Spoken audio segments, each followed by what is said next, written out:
হাইকোর্টে দিনের পর দিন পিছিয়ে যাচ্ছে নন্দীগ্রাম গুলিচালনা মামলার শুনানি, কারণ উধাও মামলার সব ফাইল।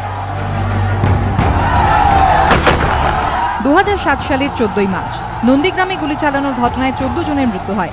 কলকাতা হাইকোর্টে চলছে সেই মামলা। এরই মাঝে উঠে এলো চাঞ্চল্যকর তথ্য।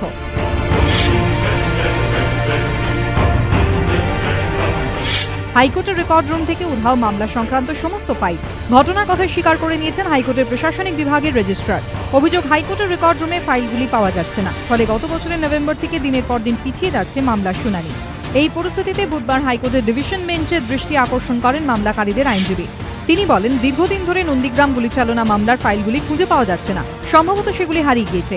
এই পরিস্থিতিতে প্রয়োজনীয় পদক্ষেপ করুক আদালত। এরপরই কলকাতা হাইকোর্টের প্রশাসনিক বিভাগের রেজিস্ট্রারকে ডেকে পাঠায় বিচারপতি অসীম কুমার বন্দ্যোপাধ্যায় ও বিচারপতি অরিজিৎ বন্দ্যোপাধ্যায় ডিভিশন বেঞ্চ।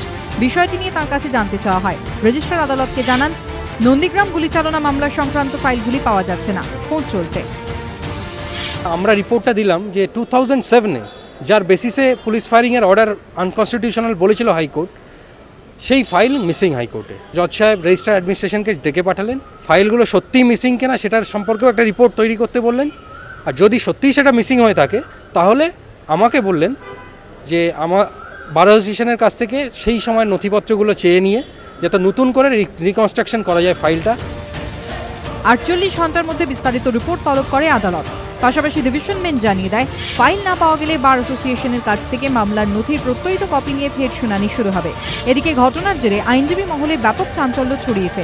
এই ধরনের একটি গুরুত্বপূর্ণ মামলার ফাইল কিভাবে উধাও হয় তা নিয়ে প্রশ্ন তুলেছেন আইনজীবীদের একাংশ। শোভিক মজুমদারের রিপোর্ট, এবিপি আনন্দ, কলকাতা।